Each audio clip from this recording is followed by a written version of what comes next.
Media మిత్రులందరికీ నమస్కారం. బాబు కరెక్ట్గా వినపడుతుందా? ఒకసారి చూడు వాయిస్. 1 2 3 4 హలో. నువ్వు చెప్పాలి నాయన, నువ్వు చెప్పాలి. వినపడుతుందా? సౌండ్ కరెక్ట్గా వినపడుతుందా? మీడియా మిత్రులందరికీ నమస్కారం. 2 రోజులుగా ఇండస్ట్రీలో జరుగుతున్న విషయాలన్నీ మీకు అవగాహనలోనే ఉన్నాయి కాబట్టి వాటి గురించి వివరంగా చెప్పకుండా నేను వాటిలో వచ్చిన కొన్ని విషయాల గురించి నేను ఇక్కడ ప్రస్తావించడానికి మిమ్మల్ని అందరినీ ఆహ్వానించాను. ఇవాళ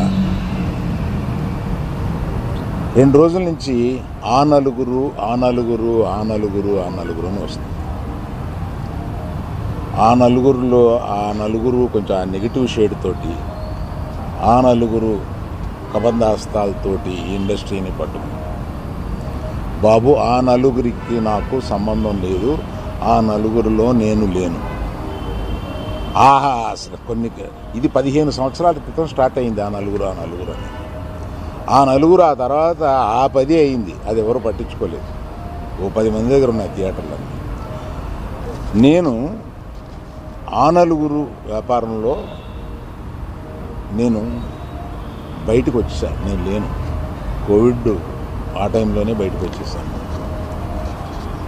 నాకున్న అంటే ఎగ్జాంపుల్ మీరు ఇలా చెప్పొచ్చు అనుకోవచ్చు, తెలంగాణలో నాకు ఒక్క థియేటర్ కూడా లేదు ప్రస్తుతం. తెలంగాణలో నాకు ఉన్నది ఒకే ఒక థియేటరు, AAA, దానికి ఓనర్. కనుక నా దగ్గర ఒక్క థియేటర్ కూడా లీజులో లేదు. ఆంధ్రాలో కూడా అన్నీ వదిలేసుకుంటా వచ్చేసి నా దగ్గర మొత్తం 1500 థియేటర్లు ఆంధ్రాలో ఉంటే, అదే మొత్తం తెలుగు రాష్ట్రాల్లో ఉంటే నా దగ్గర 15 లోపు ఉన్నాయి. అన్నీ వదిలేసుకుంటారాగా అవి కూడా మా స్టాఫ్ తోటి లీజులు అయిపోయిన తర్వాత ఎప్పుడు లీజులు రెన్యూ చేయకండి వీటిని నేను చెప్పాను. కనుక నా దగ్గర ఆ థియేటర్లు లేవు. ఎందువల్ల నన్ను అంటే పాత అలవాటు కొద్దీ అందరూ నన్ను ఆ నలుగురులో అదేదో ఫోటోలు వేయడానికి మాది బాగుంటాయి కనుక అందరూ పెద్దల ఫోటోలు వేస్తా, విమర్శకు బాగుంటుంది కనుక కొంచెం అలా విమర్శిస్తున్నారు. నేను దయచేసి మీడియా మిత్రులను అడిగేది ఏంటంటే, ఆ నలుగురు అని వేసేటప్పుడు నన్ను కలపకండి. నేను లేను, ఆ వ్యాపారంలో లేను. నేను అన్నీ వదిలేశాను.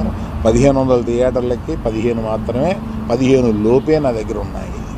అవి కూడా త్వరలో నా దగ్గర ఉండవు, వద్దని చెప్పాను. అది ప్రథమంగా మీకు అందరికీ చెప్పడం కోసం ఈ మీటింగ్ పెట్టాను. అది కాకుండా నా వృత్తి గత 50 ఏళ్ళుగా సినిమాలు